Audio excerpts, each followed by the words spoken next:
Welcome to this month's Marquez community meeting. Thank you for joining us. Let's see here. Friendly reminder, this meeting is recorded. Before we get to announcements, do quick introductions. So if we look just at the group we have here, we'll start with me, Michael Robinson, developer relations engineer with Astronomer and contributor to Marquez. Ross, you're up. Sure. I am a senior director of community at Astronomer, until last week, VP of marketing at Datakin. I'm here to talk about the website and to help with words and pictures and anything else the community needs. Next on my screen is Willie. Hello, everyone. I'm Willie.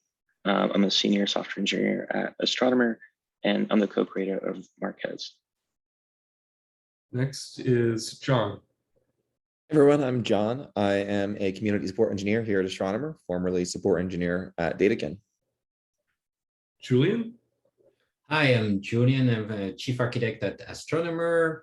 And this is relevant to one of the items that Michael will talk about with Willie and Julian's talk at Data Council Austin, when we announced that Datakin was acquired by Astronomer. And so I'm formerly CTO of Datakin. Min-Q. Yeah, I am Min-Q and software engineer at Astronomer, formerly software engineer at Datakin, and yeah. Connor. I'm a product manager at Astronomer, working with the team building Datakin and lineage functionalities in Astronomer, of which Marquez is an important part. And yeah, interested to learn more about this community. Howard. Hello, everybody. My name is Howard Yu, staff product manager, Astronomer, working with Connor and Datakin team. So good to be here. Peter. Hi, I'm Peter. I'm a software engineer at Astronomer and a Marquez contributor. Thanks. And Michael. Hey, Mike. I'm a staff software engineer at Astronomer, formerly engineer at Datakin. Thank you, everyone. We have some announcements to share. There's some Marquez swag available if you weren't aware. And this is the link. It'll take you to a form. And we'd love it if we could get just a little bit of information with you to share what's the latest with the project, get to know a little bit about you.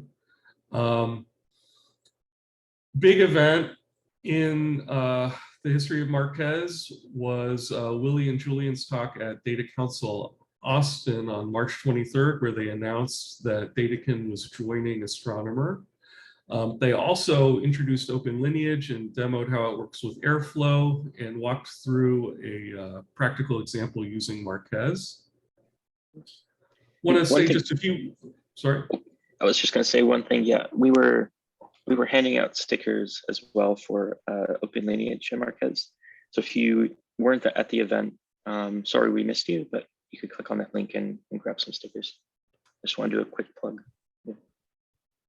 Thank you. Willie and I have been talking about what's next for the project and its status with the LFAI. Looks like we can pretty soon apply for graduation status. One of the things that's standing in the way is the GitHub star count. We're at 982, we need to be at 1,000. So if you haven't started the project, please go ahead and do that whenever you can. We're going to be starting that process soon, learning more about the application flow and who we need to talk to and so forth. So those are our announcements. see here. On the agenda this afternoon, Ross is going to walk us through a new website that we've got for Marquez, which is exciting. Willie is going to talk about the backlog and the roadmap for the project. A somewhat neglected topic, and we're going to hear about the process for creating issues, and then open discussion. So I'll let Ross take it away. Okay, wonderful. Here, let me share my screen really quickly. If you could release it, Michael. Cool. So we had a website for Marquez before, but it was a single page website, and kind of the project has grown to the point where we kind of thought it needed something a little bit more. And so we really looked at the UI that Marquez has launched, that Peter did a few months ago. And everybody really likes how this looks. And it's kind of establishing the beginnings of a brand for Marquez. And anyone who knows Willie knows that he's got sort of a Johnny Cash style personal brand as far as like his color scheme. And so like we really wanted to stick with the grays and the blacks, you know, because it's kind of the ethos of the project right now. So we stuck with the grays and the blacks and this green. The green really pops. The tagline that we ended up with, not permanent. We can always change it, but data lineage for every pipeline is kind of the big aspirational statement.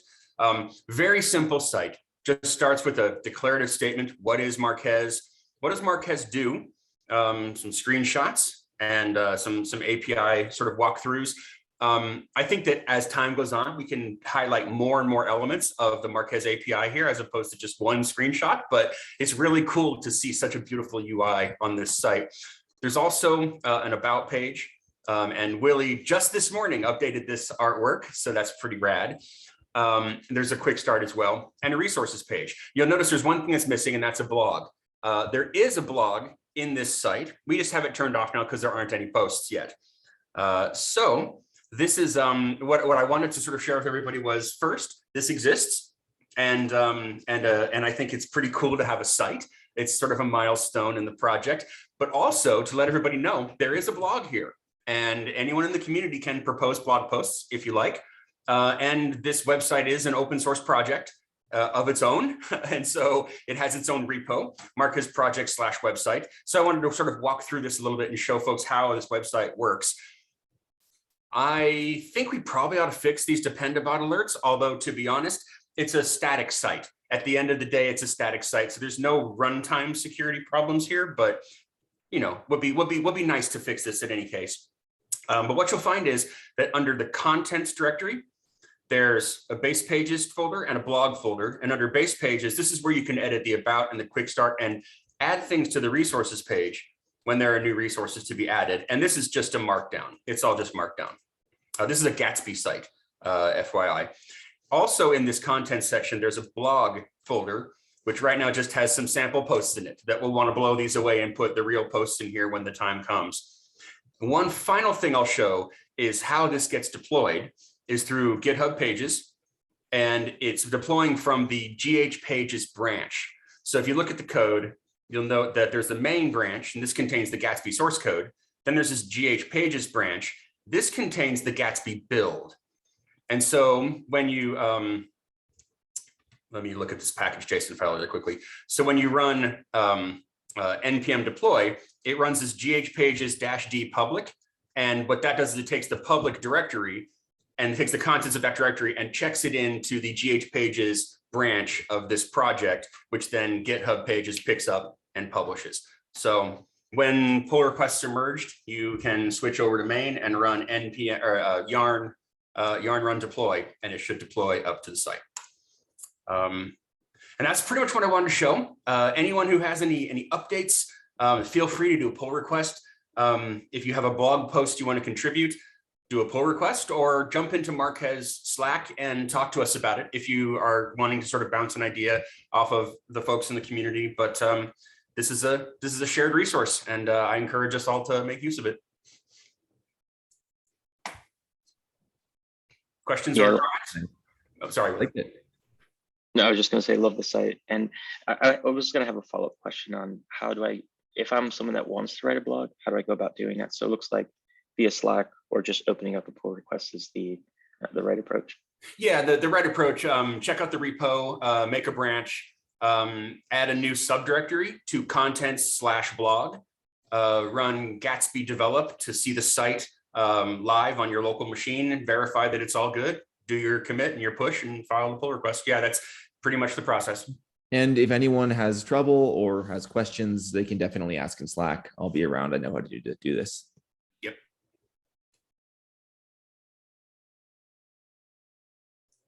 Okay, thanks, Ross. I think Willie, the next agenda item is yours.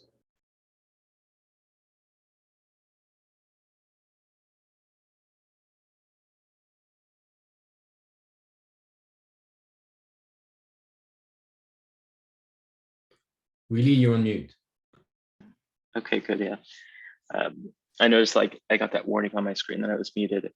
So I just wanted to go quickly over, the backlog and sort of how we manage issues and move issues into our roadmap, but also into a release. I think there is probably some confusion or maybe not much in terms of how we go about doing that. And we should definitely begin to prioritize and allow the community to have more voice into what we work on. Because right now, if you look at the pull requests, that's mainly driven by our team. Sort of like there are features that we want, we move them in. Peter, recently we had a hackathon, so he added the ability, or in this case, there's a PR to add the ability to link dataset versions to job runs. And there's also some cross dependencies. So OpenLineage is working on this lifecycle state change for datasets. So we have a pull request around that as well. So the one thing is, how does the community get involved, and how do you guys know what we're currently working on? The one thing, so the way to answer that is we started looking into GitHub's projects, which is something that we were using before, but you can see we kind of create them and it's kind of hard. You kind of have to click on one and then look at the current state of things. So they're not all in one view. So what we ended up doing is moving over to projects. So if you see here, I created one project called Marquez, and now the view is a little bit different. I did make this public, so I think we should definitely verify that the community can see this.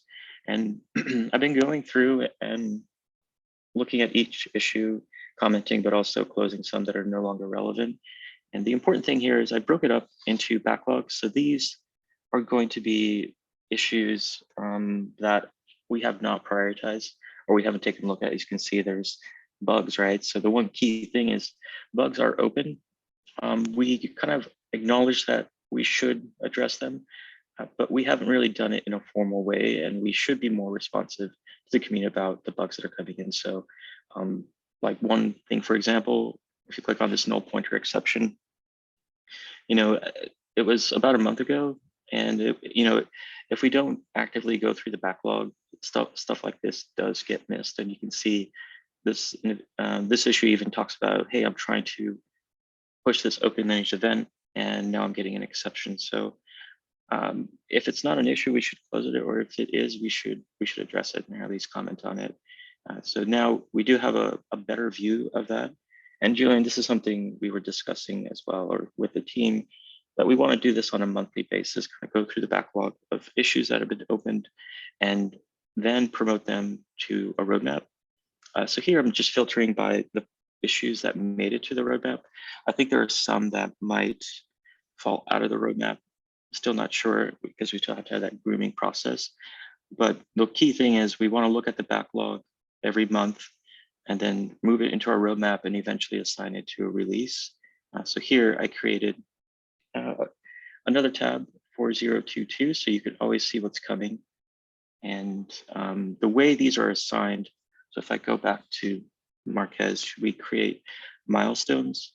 So the one way you can track this, and I think I have to go here. Yeah. So I have 3 milestones. I created this catch-all for the roadmap. So that way you can kind of see everything that's in our roadmap. So if you just want to view at the milestone level, you can take a look at that. At the same time, you could also see what's coming in next releases, 023 and 022, and the progress that we're making there. And this is something that it'd be great to get verification on, but when you open up an issue, you should say, it's like my first issue. And then you write, hey, I'm having issues, or you just want to add a feature. Before you submit the issue, you should be able to look at a project and assign it.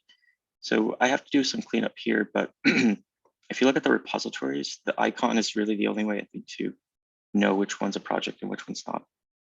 Oh, and also, I guess, the naming. So you'd want to select Marquez, and then I don't think you'd have access to the milestone, but you'd be able to pick. That's something that we'll assign, but we could verify. So once you create a new issue, we will be made aware of it, and we could then add it to the correct bucket of issues and work that we want to prioritize.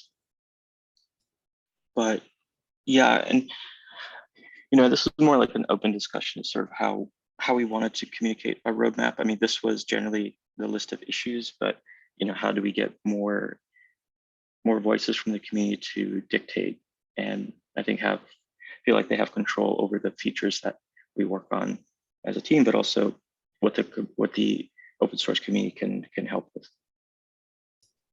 So yeah, that's just a question with the, is there any kind of a features to specify like priorities or importance of certain issues so that they can surface up like better or faster? Yeah, that's a good question. At the moment, no. We could leverage labels. I mean, obviously, things that are labeled as bugs should be high priority. Things that are features. We do have a feature tag, but it's also not communicating our documentation. That's how we would go about it. I don't know. I know, Mike, you've been running the Open Lineage community meeting, or I'm sorry, sort of the backlog, and I don't know if you found a way to sort things and bubble things up, but I would imagine by label. And if you look at the filtering, I think I removed the filtering. There's additional things that you can do, and you could also do sorting. So you can also sort manually and do some grouping.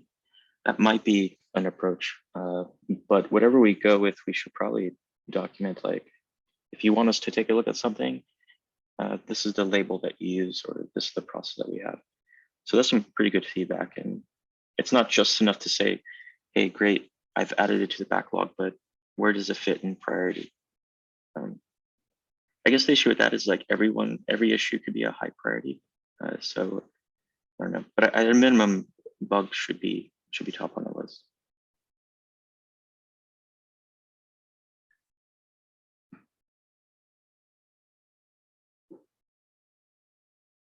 Okay, well, that's what I wanted to show, and there will definitely be follow-up in the Marquez Slack channel about sort of where we are going with our roadmap, and also document on how we prioritize things. So that's going to be some follow-up work after this meeting. That we'll want to communicate. Yeah, so there is a way in the GitHub project page to add a custom column. So I think you can add a priority, and then I think if you've done that, you can go ahead and sort them by that priority field. Oh, okay. So GitHub project. Okay, so in this page here, and then there. Yeah. Yeah. So at the top, so yeah, if you hit that little plus button again, you'll notice that there was a new field button at the top. Yeah. It's grayed out, and so, like, my eye just kind of glossed over it at first. Same thing. Yes. Yeah. But yeah, and then you can see, like, you can change the type of the column to a number, and then I think you can make that sortable as a number. Okay, that's cool. Number. I got it. Oh, I see. So then, obviously spelling priority wrong, but we could do either by text or by number. Like, you could do P0, P1. I see. Right. Well, yeah. So you don't want to sort it. You don't want to make it as text, because then 1 and 10, right? come Okay, before fair enough. 9. Yeah, fair Um, enough. I think we do number and we can, I can Maybe you draft can that do a single select. if you want. I think single select might have like predefined priorities. Hmm. And you Oh, can nice. Oh. Yeah, I like that one. I don't know what these options are. Okay, well, You type them in. So it'd be P0, P1, P2, or whatever you want to call it. High, medium, low. oh, okay. So, either way, I'm going to explore that a little bit, but I love that. Thanks for suggesting it. And I'll figure out how the sorting works here. But I'll stop sharing there.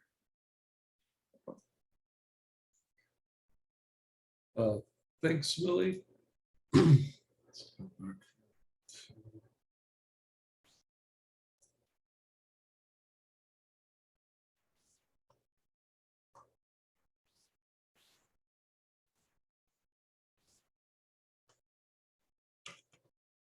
Open discussion. Are there any topics that we haven't gotten to today that you think we need to discuss as a community? Now is a great time to get a hearing on those.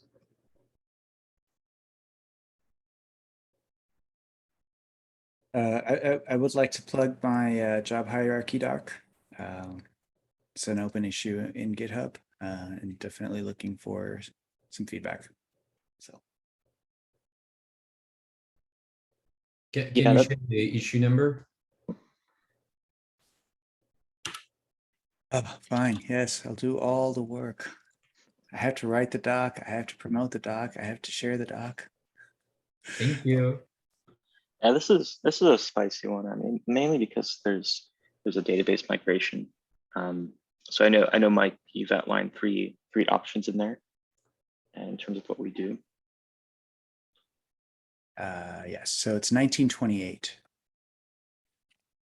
I'll post it in chat.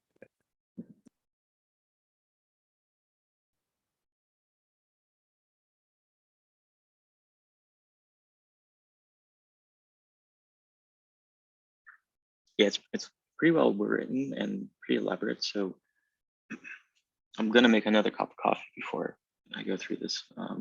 But yeah, thanks for the detailed description.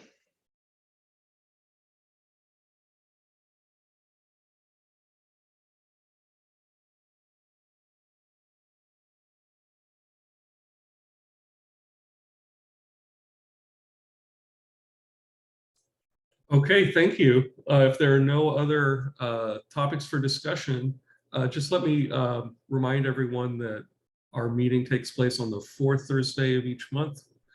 Thanks for bearing with our delay this month because of Data Council Austin, and we're looking forward to seeing everyone next month. Thanks. See you Thank then. you. All right, bye everyone. Bye. Bye. Bye.